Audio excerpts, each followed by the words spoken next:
नमस्कार, आपका स्वागत है ट्रांसपोर्ट इमेज में। मैं हूं विदिशा। आइए नजर डालते हैं अब तक अहम खबरों पर।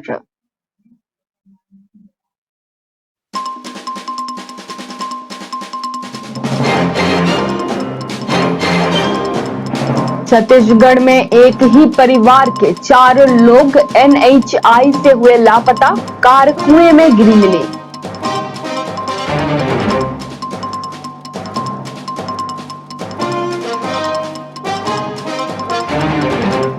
नक्सली अभियान में सीआरपीएफ को मिली बड़ी सफलता, 2 राज्यों से 14 आईईडी बरामद हुए।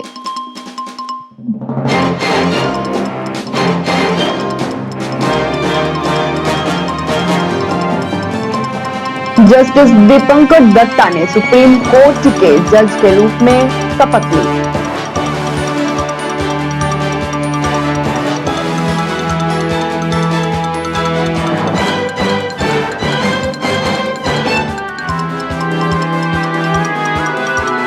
राज्यसभा ने आईओए की पहली महिला प्रमुख चुने जाने पर पीटी उषा को दी बधाई।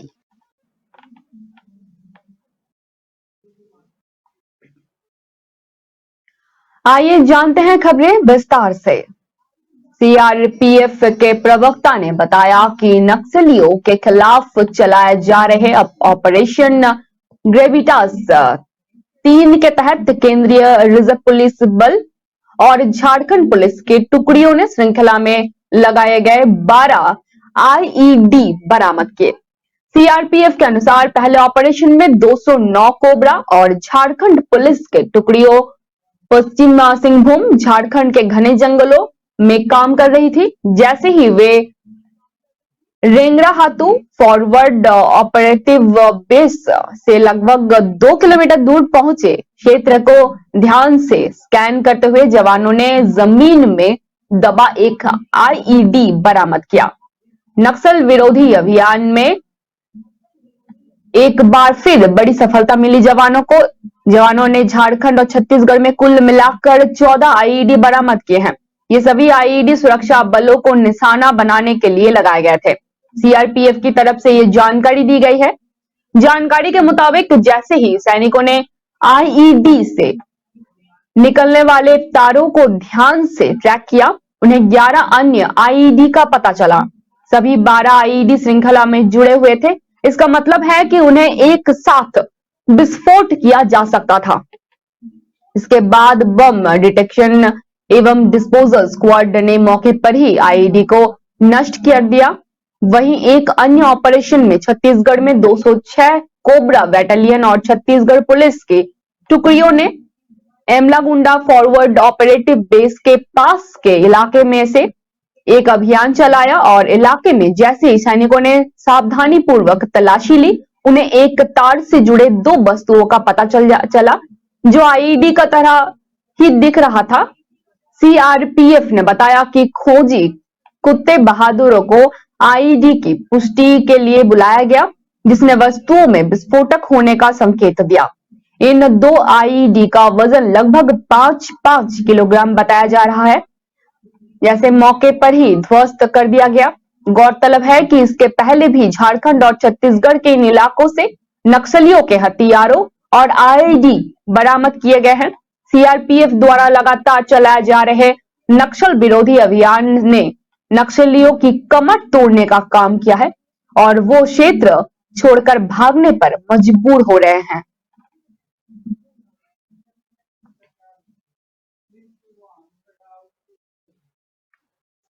मुख्य न्यायाधीश न्यायमूर्ति डीवाई चंद्रचूड़ ने सोमवार को भारत के सर्वोच्च न्यायालय के न्यायाधीश के रूप में नवनियुक्त न्यायमूर्ति दीपंकर दत्ता को शपथ दिलाई। इस शपथ ग्रहण समारोह का प्रसारण यूट्यूब पर भी किया गया। न्यायमूर्ति यूयू ललित की अध्यक्षता में 26 सितंबर 2022 को आयोजित कोलेजियम की बैठक में जस्टिस दत्ता के नाम की सिफारिश की गई थी। अब सुप्रीम कोर्ट में 34 स्वीकृत शक्ति के खिलाफ जस्टिस दत्ता की शपथ के साथ अब सुप्रीम कोर्ट में 28 जज और 6 रिक्तियां हैं। जस्टिस दीपंकर दत्ता का जन्म 9 फरवरी 1965 को हुआ था। वो बॉम्बे हाई कोर्ट में मुख्य न्यायाधीश और कोलकाता उच्च न्यायालय के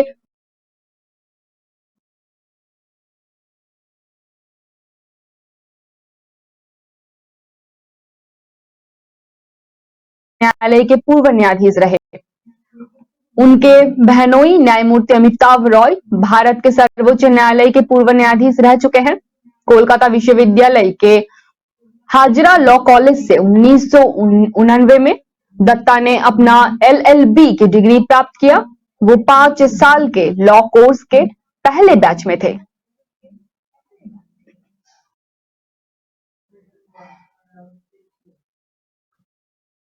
12 दिसंबर भारतीय महिला क्रिकेट टीम के लिए पिछले कई वर्षों से करीबी मैचों का सफल अंत करना परेशान का सबब रहा था।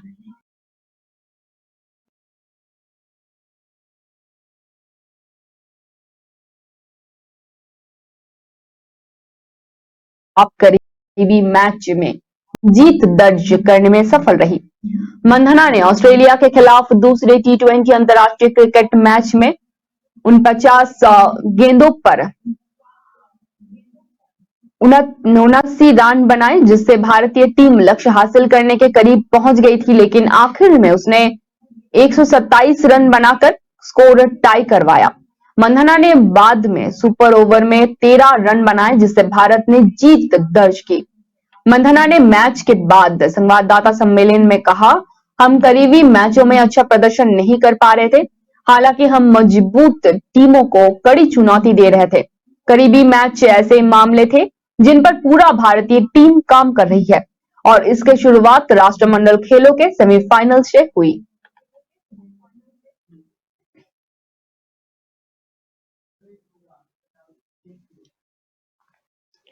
राज्यसभा ने सोमवार को ट्रैक एवं फील्ड के दिग्गज खिलाड़ी और उच्च सदन की सदस्य PT उषा को भारतीय ओलंपिक संघ की पहली महिला प्रमुख चुने जाने पर बधाई दी। सुबह जैसे ही सदन की कार्यवाही आरंभ हुई, सभापति जगदीप धनखड़ ने उषा की इस नई उपलब्धि का उल्लेख करते हुए उन्हें बधाई दी। पूरे सदन ने मेज थपथपाकर गोल्डन गर्ल को बधाई और शुभकामनाएं दी।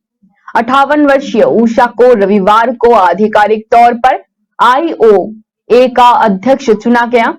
उषा को इसी साल राज्यसभा में मनोनीत किया गया था। उषा ने 9 साल की छोटी उम्र में एथलेटिक्स में कदम रखा, जिसके बाद उनका कैरियर शानदार रहा और दौरान उन्होंने कई एशियाई खेलों के स्वर्ण पदक जीते और 1984 में ओलंपिक में 400 मीटर बाधा दौड़ के फाइनल में चौथा स्थान हासिल किया। उन्होंने 1990 में संन्यास की घोषणा की और फिर विवाह किया।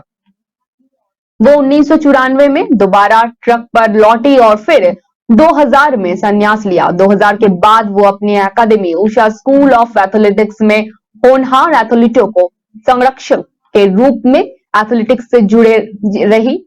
वही वर्तमान में भारतीय एथलेटिक्स महासंघ की जूनियर चयन समिति की अध्यक्ष है। वो भारत सरकार राष्ट्रीय खेल पुरस्कार समितियों का भी हिस्सा रह चुकी हैं।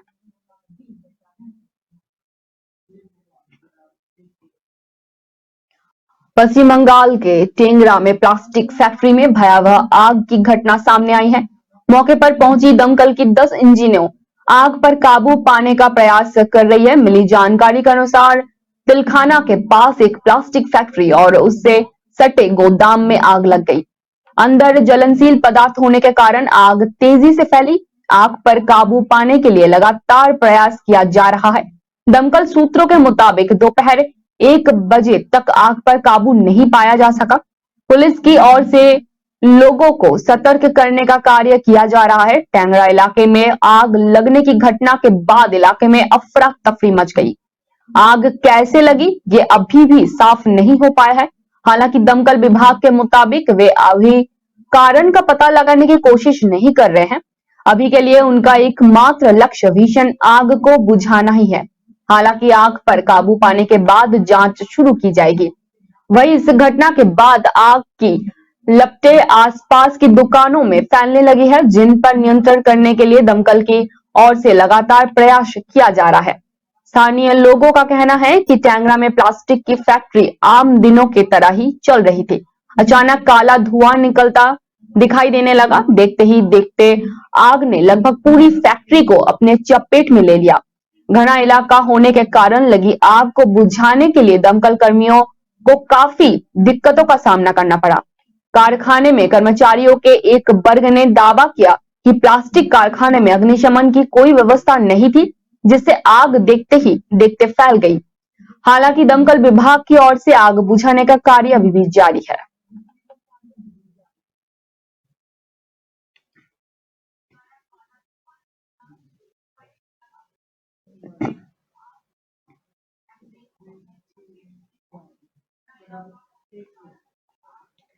झारखंड के रामगढ़ जिले की कांग्रेस विधायक ममता देवी की सजा पर सोमवार को सुनवाई ढल गई। एक वकील के निधन की वजह से हजारीबाग व्यवहार न्यायालय स्थित एमएलए कोर्ट ने सोमवार को सुनवाई नहीं हुई। फलस्वरूप रामगढ़ की कांग्रेस विधायक ममता देवी की सजा का ऐलान भी नहीं हो सका। अब मंगलवार यानी कि 13 दिसंबर को ममता देवी समेत 13 लोगों को सजा सुनाई जा सकती है। मामला रामगढ़ जिले के गोला स्थित इनलैंड पावर लिमिटेड में 29 अगस्त 2016 को विरोध प्रदर्शन के दौरान पुलिस की गोली से 2 लोगों की मौत से जुड़ा है। राजप्पा के तत्कालीन वीडियो ने ममता देवी समेत अन्य लोगों के खिलाफ प्राथमिकी दर्ज करवाई थी। 8 दिसंबर को एमएलए कोर्ट ने ममता देवी समेत 13 लोगों को दोषी करार दिया था। 12 दिसंबर को सजा का ऐलान होना था, लेकिन सुनवाई टल गई है। दरअसल झारखंड की राजधानी रांची से सटे रामगढ़ जिले के गोला प्रखंड में एक फैक्ट्री है, इनलैंड पावर लिमिटेड नाम से। लोग इसे आईपीएल के नाम से भी जानते हैं। रामगढ़ की तत्कालीन जिला परिषद सदस्य ममता देवी ने इस फैक्ट्री में मजदूरों को शोषण के खिलाफ आंदोलन की अगुवाई की थी। सैकड़ों लोगों ने आईपीएल के गेट को जाम कर दिया था, आंदोलन कर रहे थे और लोग उग्र हो गए और उन्होंने पथराव शुरू कर दिया। लोगों को शांत करने के लिए पुलिस को गोली चलानी पड़ी।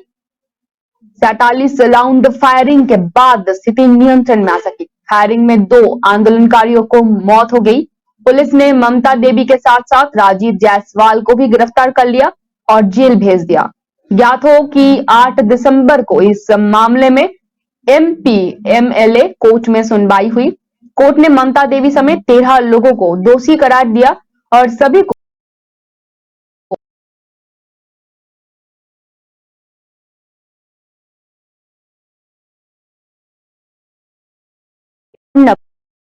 हजारीबाग सेंट्रल जेल में बंद किया गया।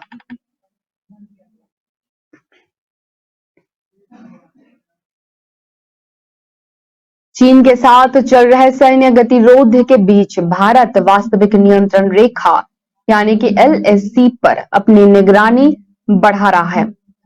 पूर्वी लद्दाख सेक्टर और सिक्किम के साथ साथ आसपास के क्षेत्रों में चीनी सैन्य गतिविधियों पर नजर रखने के लिए उत्पन्न निगरानी क्षमताओं और लंबे समय तक टिके रहने वाले नए ड्रोन तैनात किए जा रहे हैं। इन ड्रोन को लगातार 48 घंटे तक उड़ाकर मिशन को अंजाम देने में सक्षम है। रक्षा सूत्रों के हवाले से पता चला कि पूर्वी लद्दाख सेक्टर और सिक्किम के साथ साथ इसके आसपास के क्षेत्र में चीनी सैन्य गतिविधियों पर नजर रखने के लिए उत्पन्न निगरानी क्षमताओं और लंबे समय तक टिके रहने वाले नए ड्रोन तैनात किए जा रहे हैं। ड्रोन की एक स्काउट पूर्वी लद्दाख सेक्टर के करीब और दूसरी पूर्व में चिकन नेक सेक्टर के करीब तैनात किए जाने की योजना है। भारतीय सेना ने इन ड्रोनों को उपग्रह संचार के साथ लिंक किया है और इनके सेंसर कहीं अधिक उन्नत है।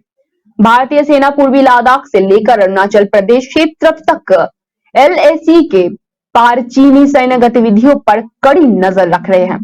2020 में गलवान घाटी के हिंसक संघर्ष के बाद भारत ने पूर्वी लद्दाख में चीनियों के मुकाबले लगातार अपनी क्षमताओं को कई गुना बढ़ा लिया है। नए ड्रोन यूनिट की तैनाती इसी रणनीति का एक हिस्सा है। ये ड्रोन मारक क्षमताओं से लेस नहीं है, लेकिन उनके पास उन मानकों पर अपग्रेड किए जाने का विकल्प है। इसके अलावा भारत महत्वाकांक्षी प्रोजेक्ट चीता पर भी काम कर रहा है, जिसके तहत सुरक्षा बल इजरायली मूल के दौरान हैरान के अपने मौजूदा बेड़े को बेहतर संचार सुविधाओं और मिसाइलों के साथ अपग्रेड करना चाहता है।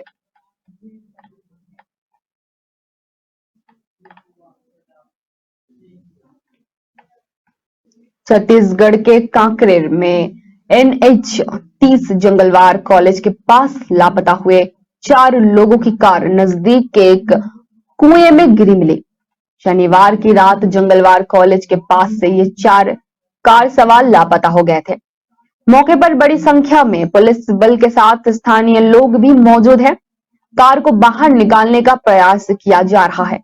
उल्लेखनीय है कि कांकेर जिले के गोविंदपुर में एक शादी समारोह में शामिल होने आए एक ही परिवार के 4 लोग NH-30 राष्ट्रीय राजमार्ग पर जंगलवार कॉलेज के पास से कार समेत बीते शनिवार से लापता हैं।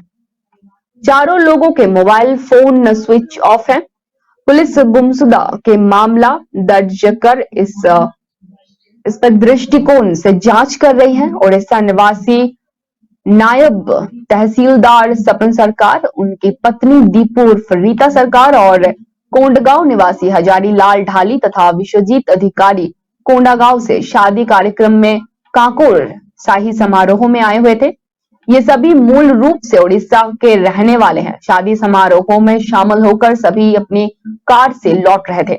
शनिवार रात करीब 10:40 पर दूधवा चौक पार करने के बाद जंगलवार कॉलेज के पास चारों के मोबाइल कॉल करने पर स्विच ऑफ मिले। रविवार दोपहर जब बुजुर्ग हजारी लाल ढाली की पुत्री जयंती बोस ने रीता सरकार के मोबाइल पर कॉल किया तो 3 बार घंटी बजने के बाद मोबाइल बंद हो गया। उसके बाद चारों का कोई पता नहीं चल सका।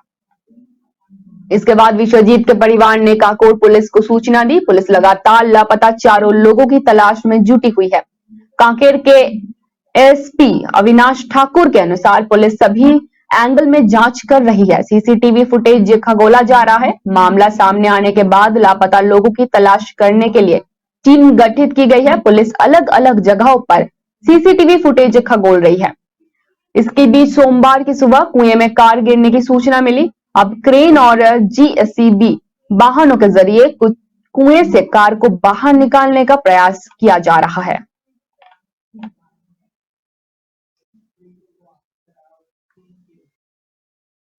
मध्य प्रदेश के पन्ना जिले के वरिष्ठ कांग्रेस नेता और पूर्व मंत्री राजा पटेरिया ने प्रधानमंत्री नरेंद्र मोदी को लेकर विवादित बयान दिया है। सोशल मीडिया पर उनका एक वीडियो वायरल हो रहा है, जिसमें वे कार्यकर्ताओं से ये कहते हुए नजर आ रहे हैं कि अगर संविधान बचाना है तो मोदी की हत्या जरूरी है। इस विवादित बयान के सामने आने के बाद प्रदेश के गृह मंत्री डॉक्टर नरोत्तम मिश्रा ने कांग्रेस नेता पटारिया के खिलाफ FIR दर्ज कराने के निर्देश दिए हैं।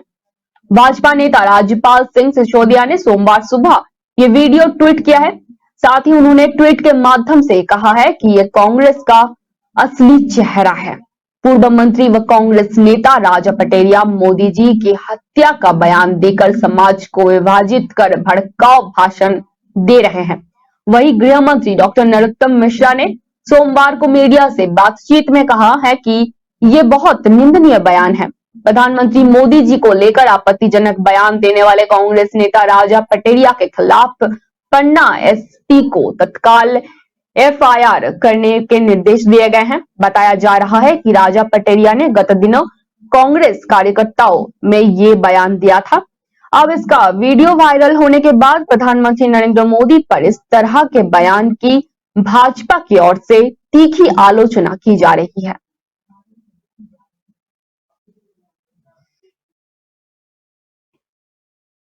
शिवसेना नेता और राज्यसभा सदस्य प्रियंका चतुर्वेदी ने रविवार को कहा कि निर्भया फंड से खरीदे गए पुलिस के वाहन इस समय मुख्यमंत्री एकनाथ शिंदे समूह के विधायकों और सांसदों की सुरक्षा के लिए लगा दिए गए हैं। इससे महिलाओं की सुरक्षा के प्रति बेहद लापरवाही बरती जा रही है। प्रियंका चतुर्वेदी ने निर्भया फंड से खरीदे गए वाहनों को तत्काल महिलाओं की सुरक्षा में लगाने की मांग की है। प्रियंका चतुर्वेदी ने रविवार को पत्रकारों को बताया कि पूर्व प्रधानमंत्री मनमोहन सिंह ने निर्भया कांड के बाद निर्भया फंड का प्रावधान किया था। इसी फंड से देश में सभी पुलिस स्टेशनों में महिलाओं की सुरक्षा के लिए वाहन खरीदे गए थे।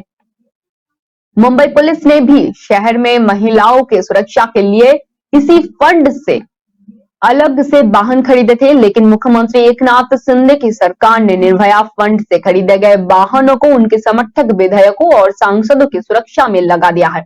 प्रियंका चतुर्वेदी ने इन वाहनों को तत्काल शिंदे समर्थक विधायकों और सांसदों की सुरक्षा से हटाकर फिर से महिलाओं की सुरक्षा में लगाने की मांग की है।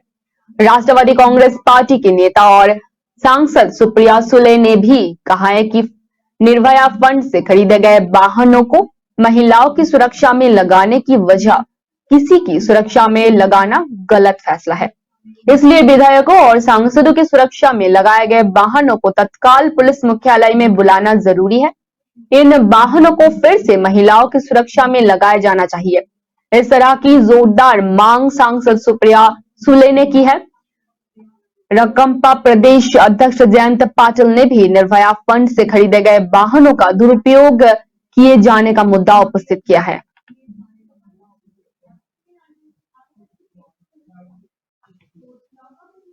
अगले साल फरवरी में प्रदेश की राजधानी लखनऊ में होने वाले ग्लोबल इन्वेस्टर्स समिट के लिए विदेश में रोड शो कर रही टीम योगी को अपने पहले ही आयोजन में शानदार सफलता मिली है।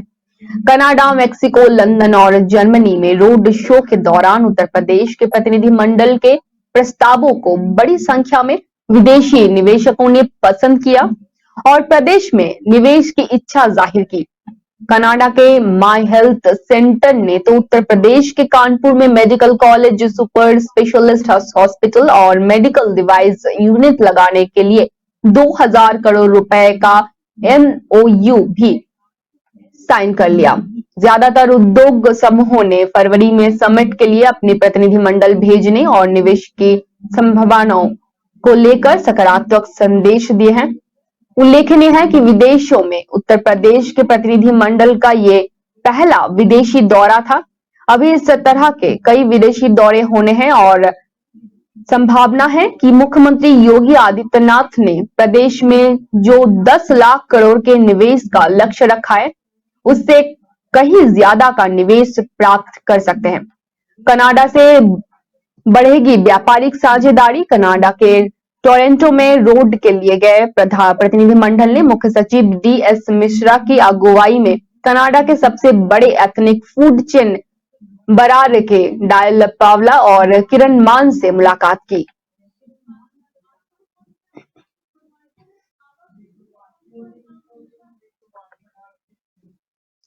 अब तक इतना ही, धन्यवाद।